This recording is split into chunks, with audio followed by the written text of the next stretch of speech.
నాకంటే పెద్దవారందరికీ కూడా నా హృదయపూర్వక నమస్కారాలు. అలాగంటే నాకంటే చిన్నవారికి నా ఆశీస్సులు.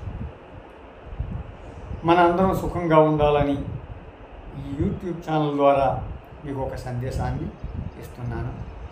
అది మీరు జాగ్రత్తగా వినండి, అలాగే అలా చేసుకోండి. ఆయుర్వేదమైన, అలాగే సూక్తాలైన, ఉపనిషత్తులైన, యంత్రమైన, మంత్రమైన, తంత్రమైన ఏదైనా మనకు వేదాలలోంచి వచ్చినవే. ఈ 4 వేదాలలోంచి వచ్చినవే. కానీ వేదాన్ని మనం నమ్మాలి. ఎందుకు నమ్మాలంటే మన ముత్తాతలు వాళ్ళని బట్టి కదా మనం వచ్చాం. ఒరే దేవుడు ఏడు చూపిస్తే నేను నమ్ముతాను అంటాడు ఒక్కొక్కరు. అందరూ కాదండి, కొంతమంది అలా అంటారు. కానీ వాళ్ళు చూసి మనం నవ్వుకోవాలి అంతే. వాళ్ళతో వితండవాదం చేయకూడదు. ఎందుకంటే వాడిని ఎవరే మీ ముత్తాతను చూపించరా అని అన్నామనుకోండి, ఎలా చూపించగలుగుతాడు? ఆయన లేకుండా వీడు వచ్చాడా? ఆ ముత్తాత, ఆయన భార్య, వాళ్ళు లేకుండా వీడు వచ్చాడా బయటికి? చెప్పండి. అలాగే కొన్ని చూపించలేము, కొన్ని చూపించగలము. చూపించలేనివి, మన కంటికి కనపడనివి అసత్యమని అనుకోకూడదు. అదే సత్యం. నిజానికి కంటికి కనపడేదే కొంతకాలానికి కనుమరుగైపోతుంది. కానీ అది ఉంది. ఒకప్పుడు మండువాల ఓగుళ్ళు ఉండేవి, ఇప్పుడు లేవు కదా. మండువాల ఓగుళ్ళు చూపించమంటే ఎలా చూపెడతాం మనం? ఏంటి, తాటాకు గుడిసెలు ఉన్న స్థానాల్లో పెద్ద పెద్ద అపార్ట్మెంట్లు అయిపోయినాయి. మనం చూస్తున్నాం, పెద్ద పెద్ద మేడలు అయినాయి. ముందుగా పెంకుటిళ్ళు అయి, తాటాకు గుడిసెల దగ్గర పెంకుటిళ్ళు అయినాయి, తర్వాత డాబాలు అయినాయి, తర్వాత బహుళ అంతస్తుల మేడలు అవుతున్నాయి. ఇక్కడ తాటాకులు చూపించి అయితే ఇది వరకు ఇల్లు అంటే ఏం చెప్తామండి మనం? ఆ ఫోటో ఉంటే చూపించగలుగుతాం, అది లేకపోతే మనం ఎలా చూపించగలుగుతాం? కొన్ని చూపించలేము. దేవుడిని చూపించి అంటాడు ఒక్కొక్క మూర్ఖుడు. ఉంటే నమ్ముతాను అంటాడు, లేకపోతే నమ్మని అంటాడు. నమ్మకపోతే వాడి కర్మ, వాడి జీవితం అధోగతి పాలవుతుంది. అంటే నేను విమర్శించడం లేదు. ఇప్పుడు గరికపాటి నరసింహారావు గారు అన్నారు, కొబ్బరి బొండం మొలవలేదు. ఒకప్పుడు చెప్పారు వీడియోలో, కొబ్బరి బొండం మొలవకపోవడం ఏంటి? మొన్న వీడియోలో రాముడు దేవుడు కాదని చెప్తున్నాడు ఆయన. అంటే ఆయన విమర్శించడం లేదు. మనం కూడా నోటికి ఏదో వస్తే అది మాట్లాడకూడదండి. మనం ఆలోచించి మనకున్న మంచిని 10 మందికి పంచాలి తప్ప మనలో ఉన్న చెడ్డని మాత్రం 10 మందికి పంచకూడదు. అందరూ బాగుండాలి, అందరూ సుఖంగా ఉండాలి అని అనుకోవాలి. రాముడు దేవుడని శాస్త్రాలు చెప్తున్నాయి. వైష్ణవర్సే చెప్పాడు, రాముడు మామూలు వాడు కాదు దేవుడని. నారాయణమూర్తి అవతారం మరి దేవుడే కదా, అప్పుడు దేవుడిగా పూజిస్తాం. నిన్న శ్రీరామనవమి అయ్యింది. ఊరు వాడల వీధిని కూడా ఎంత సంబరం అండి, ఎంత సంతోషంగా ఉన్నామండి. ఆయన దేవుడి కాబట్టే కదా అండి. అదే ఒక రాజకీయ నాయకుడు, ఒక మనిషి అయితే ఆ వీధికే పరిమితం, లేకపోతే ఆ ఊరికి పరిమితం, ఆ రాష్ట్రానికి పరిమితం, కానీ అంతా చేసుకోరు కదా.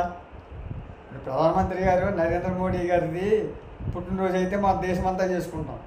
కొన్ని దేశం వాళ్ళు శుభాకాంక్షలు తెలుపుతారు అండి. అదే మన రాష్ట్ర ముఖ్యమంత్రులు అయితే మన రాష్ట్రానికే పరిమితి, వేరే రాష్ట్రాల వాళ్ళు ఏంటి శుభాకాంక్షలు చెప్తారు, అంతే కదా అండి. ఇప్పుడు రాముడిది లోక కళ్యాణం, దేవుడి కాబట్టి దేవుడే. ఎందుకు దేవుడయ్యాడు? ఎవరైతే మంచి మనిషో, ఎవరైతే 10 మందికి సహాయం చేస్తారో, ఎవరిన అయితే 10 మందిని రక్షించగలుగుతాడో అతనే దేవుడండి. దేవుడు అంటే ఎవరు? మనలోనే ఉన్నాడు దేవుడు. దేవుడు మనలోనే ఉన్నాడు, దెయ్యం మనలోనే ఉంది తెలుసుకుంటే, అంతే కదండి. కళ్ళు అదేసి ఎలా చూస్తే దెయ్యంలా కనపడుతుంది పిల్లలకి.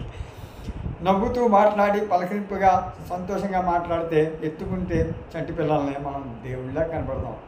వాళ్ళు మన దగ్గరికి వస్తారు, అంతే కదండి. అంటే దేవుడిని దేవుడు కాదు అంటారు, దెయ్యాన్ని దేవుడు అంటారు కొంతమంది. ఏంటి ఎవరిని దేవుడు అనాలో తెలియదు కొంతమందికి. దేవుడు భగవంతుడి కానివాడిని భగవంతుడిగా పూజిస్తారు కొంతమంది. అవన్నీ పక్కన పెట్టిన దాని మనకి ఎందుకు ఇవన్నీ చెప్పుకోవడం వల్ల మనకి ఏమి కాదు. అంటే ఎవరిని విమర్శించకూడదు మనం, కానీ వారు అన్న మాటలు మాత్రం ఒక్కోసారి చెప్పవలసి వస్తుంది. కాబట్టి ఇదేంటంటే ఆరోగ్యం కూడా వేదంలో ఒక భాగం. కాబట్టి మనం కొన్ని పనులు చేస్తుంటాం, వాటికి ఆటంకాలు కలుగుతుంటాయి. అటువంటి ఆటంకాలు కలగకుండా మనం చేసుకుందాం. అంటే ఉదాహరణకి ఆయన ఒక మంచి కార్యక్రమం, బహుశా ఒక ఇల్లు కట్టుకుందాం అనుకుంటారు, శంకుస్థాపన చేస్తారు, అంతటితో అది ఆగిపోద్ది, ఇల్లు పూర్తి కాదు. కొంతమంది బేస్మెంట్ పునాది వరకు వేస్తారు, అంతటితో ఆగిపోద్ది, కట్టలేరు, తర్వాత వాళ్ళు కట్టచ్చు. అలాగే గృహప్రవేశానికి ఇల్లంతా పూర్తి అయిపోద్ది, అన్ని పనులు అయిపోతాయి, గృహప్రవేశం ముహూర్తం పెట్టుకుంటాం, ఆయన గృహప్రవేశం జరగదు. అది ఏంటి కారణం? అటువంటి వాడు భగవంతుడు ఉన్నాడని నమ్మాలి కదా. మనకు మంచి జరిగితే మన గొప్ప అనుకుంటాం, మనకి ఏదన్నా చెడ్డ జరిగితే భగవంతుడు అన్యాయం చేసేసాడు అంటాం. ఎప్పుడు కూడా భగవంతుడు అన్యాయం చేయడు. మన కర్మ ఫలితం మనల్ని నడిపిస్తుంటారు.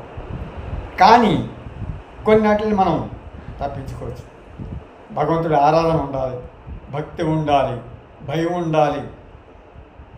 భగవంతుడు అంటే భక్తి ఉండాలి, భయం ఉండాలి. ఒక్కొక్కసారి తప్పు పని చేసేటప్పుడు భయం ఉండాలి, మంచి పని చేసేటప్పుడు భక్తి ఉండాలి. భయం అక్కర్లేదు అప్పుడు దేవుడు అంటే మనకి. కాబట్టి ఆ ఇల్లైనా, చదువైనా, అలాగే విదేశీ ప్రయాణాలైనా, చదువులకి, పై చదువులకి, ఇటువంటివన్నీ కూడా సక్రమంగా సాగాలంటే మీకు మంచి చెప్తాను. పూర్వం మన వాళ్ళు తినక ఉండేవారు, సరైన ఆహారం ఉండేది. అయినా కానీ 120, 140 సంవత్సరాలు, 100 సంవత్సరాలు బ్రతికేవారు. ఇప్పుడు ఆహారం ఎక్కువైపోయింది, డబ్బులు ఎక్కువైపోయింది, ఏం చేయాలో తెలియడం లేదు, పిచ్చి పిచ్చి ఖర్చులు, సమయానికి భోజనం చేయడానికి సమయం దొరకడం లేదు. అన్నీ ఉంటున్నాయి ఇంట్లో, అన్నీ వండి పెట్టేస్తున్నారు. ఇదివరకు ఒక్క కూర వండుకోవడానికే మనకు కష్టంగా ఉండేది, ఇప్పుడు 2-3 కూరలు వండుకుంటున్నారు. కానీ తినడానికి సమయం దొరకడం లేదు. ఒరే నాయన బాబు రారా, రాత్రి 10 అయిపోయింది, 11 అయిపోతుంది, భోజనం చేయరా అంటే, ఉండమ్మా కొంచెం వర్క్ ఉంది, ఆఫీస్ వర్క్, అది చేసేసి వస్తానంటాడు. రాత్రి ఎప్పుడో అవుతుంది, పాపం ఎప్పుడో తింటారు, కానీ డబ్బు సంపాదన. ఇలాగే అనారోగ్యం పాలవుతున్నాం మనం. మనకంటే వయసులో పెద్దవారే ఆరోగ్యంగా ఉంటున్నారు, వారు నిటారుగా నిలబడుతున్నారు, నిటారుగా నడవగలుగుతున్నారు, మనం వంగి నడుస్తున్నాం. కానీ ఏంటిది లోపం? పూర్వం కూరగాయలు ఎంతో రుచిగా ఉండేవి, చల్లదన్నం తినేవాళ్ళం, ఎంతో ఆరోగ్యంగా ఉండేవాళ్ళం, కమ్మగా ఉండేది. అందులో ఆవకాయ పచ్చడి, మాగాయ పచ్చడి, ఎన్నో, ఏదో ఒకటి, లేకపోతే బెల్లం ముక్క, ఉల్లిపాయ, అలాగా నంచుకుని చల్లదన్నం సంతోషంగా తినేవాళ్ళం, కమ్మగా ఉండేది, ఆరోగ్యంగా ఉండేవాళ్ళం. అప్పుడు కుర్రవాళ్ళు చల్లదనం అంటే ఏంటంటున్నారు. అయినప్పుడు చల్లదనం తింటే విషమే. అప్పుడు చల్లదనం బాగా ఉండేదండి, చాలా బాగుండేది. అలాగే ఎకరానికి 10 బస్తాలు, అంటే 8 నుంచి 10 బస్తాలు పండింట. అబ్బో, 10 బస్తాలు పండించారా, చాలా గొప్పగా పండించాడు రోజు. ఇప్పుడు 50 బస్తాలు పండించాడంటే 50, ఆడు 60 పండించేసాడు రా, ఆడు 65 పండించేసాడు అని చెప్పుకుంటున్నారు జనాలు. ఇప్పుడు తినేదంతా విషమే. అప్పుడు గట్టి ఆహారం, ఇప్పుడు ఆ గట్టిదనం లేదు ఆహారంలో. ఓన్లే అవన్నీ పక్కన పెడదాం. ఇప్పుడు మనం ఏంటంటే, మనం ఎటువంటి పనులు చేసినా అవి ఎటువంటి ఆటంకాలు లేకుండా ముందుకు పోవడానికి ఉండే ఒక శ్లోకాన్ని చెప్తాను. ఆ శ్లోకం చదివి మీరు పని చేసుకోవచ్చు. మీకు ప్రేమలో అది కేకీనవసరం లేదు కొన్ని వాటికి.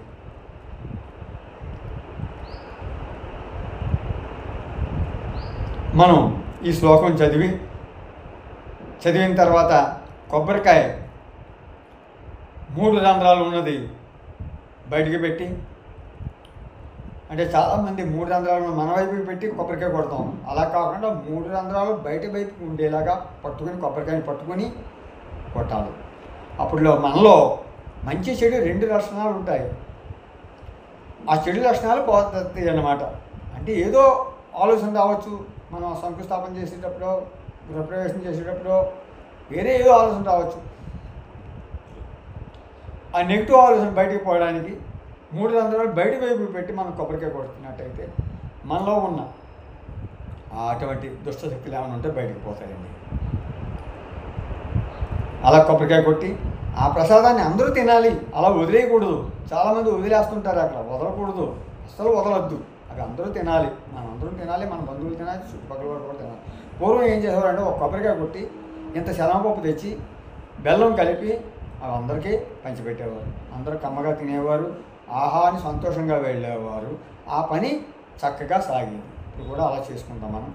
దీనికి ఒక శ్లోకం చెప్తాను, శ్రద్ధగా ఆలకించండి భక్తితో. ఈ శ్లోకం మీకు ఒకవేళ రాకపోతే మీరు చదవండి, ఒకవేళ గ్రంథం చూసి చదువుకోండి, లేదా మీ పిల్లల చేతో మీ మనవల చేతో స్పష్టంగా అక్షరదోషాలు లేకుండా చదివించుకోండి. ఆ పని నిర్విఘ్నంగా చేసుకోండి. శుక్లాంబరధరం విష్ణుం శశివర్ణం చతుర్భుజం ప్రసన్నవదనం ధ్యాయేత్ సర్వవిఘ్నోపశాంతయే. అగజా ఆనన పద్మార్కం గజానన మహర్నిశం అనేకదం తం భక్తానాం ఏకదంతముపాస్మహే ఏకదంతముపాస్మహే. వక్రతుండ మహాకాయ కోటి సూర్య సమప్రభా నిర్విఘ్నం కురు మే దేవ సర్వకార్యేషు సర్వదా. అలా చాలండి. ఆ శ్లోకం చదివి మీ పనులు మీరు శుభప్రదంగా చేసుకోండి. శ్లోకం నేను చదివినట్టు చదవండి. కొంతమంది వేరుగా చదువుతారు. శుక్లాంబరధరం విష్ణుం చతుర్భుజం అజానన పద్మార్కం గజానన మహర్నిశం అనేకదంతము ఏకదంతము పాస్మహే అంటారు. అనకూడదు. ఆ చదివేది నేను దమ్ అని విడదీశాను చూడండి, అలాగే చదవాలి. ఇక ఏకదంతము అంటారు. ఏకదంతము పాస్మహే, పాస్మహే ఏంటి, ముపాస్మహే అనాలి. ఏకదంత ముపాస్మహే అనాలి, ఏకదంతము పాస్మహే కాదు. అలా కొన్ని తప్పులు చదువుతుంటారు. ఏంటి అనేక దమ్ అంటే అనేక మంది భక్తుల్ని కాపాడేవాడని అర్థం. అనేకదంతం అంటారు కొంతమంది. తప్పులు చదువుతుంటారు కొంతమంది పాపం. అంటే ఏదో పద్యాల్లో అంటే సినిమా పాటల్లోని అవి చూసి ఎలా చదివేస్తుంటారో అలా చదవకూడదు. సంస్కృత పదాలు ఎలా చదివితే బాగుంటుందో అలా వినాలి. రామునితో కపివరుణ్ణి ఇట్లనియే అని చదవాలి. అది అలా చదవరు. రామునితో ఆ కపివరుణ్ణి అని ఇందులో కలిపేస్తే అర్థం మారిపోద్ది కదండి. అలా కొన్ని సంస్కృత పదాలని నేనే తెలుగు పదాలనైనా విడదీసి ఎక్కడ ఏది పెట్టాలో అలా చదవాలి. అలా చదివినట్లయితే అంతా బాగుంటుంది. ఈ శ్లోకం చదివి మీరు శంకుస్థాపన మీరే చేసుకోవచ్చు అనేది తెచ్చుకుని చెప్తున్నా. అంటే బ్రాహ్మణులు పెట్టుకోండి కాదన్నాను. అంటే కొన్ని పనులు మీరు చేసుకునే పనులు మాత్రం కొన్ని మీరు చేసుకోవచ్చు. ఇలాగా చదువుకొని మీరు ఏదన్నా ఒకవేళ ఉద్యోగానికి వెళ్ళే ముందు కానీ లేకపోతే ఇలాంటి కొన్ని మీకు తెలిసింది కదా, నేను అన్నీ చెప్పనవసరం లేదు. ఇటువంటివన్నీ తెలుసుకోండి. తెలుసుకుని మీ పనులు మీరు సక్రమంగా చేసుకుంటే మీకు మనసు ప్రశాంతంగా ఉంటుంది. మీ పిల్లలు మనసు కూడా ప్రశాంతంగా ఉంటుంది. మీ భార్య మనసు ప్రశాంతంగా ఉంటుంది. మీ కుటుంబ సభ్యులందరూ మనసులో కూడా ప్రశాంతంగా ఉండాలని, మంచి జీవనాన్ని గడపాలని నేను మన యూట్యూబ్ ఛానల్ ద్వారా మిమ్మల్ని కోరుకుంటున్నాను. ఆ భగవంతుడి ఆశీర్వాదం, ఆ పార్వతీపురం ఆశీర్వాదం, ఆ విఘ్నేశ్వరుడి ఆశీర్వాదం, సుబ్రహ్మణ్య స్వామి ఆశీర్వాదం వారి కుటుంబ సభ్యుల ఆశీర్వాదం మన కుటుంబంపై ఉండాలని, మన కుటుంబం సుఖంగా సంతోషంగా ఉండాలని ఆ విఘ్నేశ్వరుని సుబ్రహ్మణ్య పార్వతి నేను కోరుకుంటున్నాను. జై శ్రీరామ్, జై జై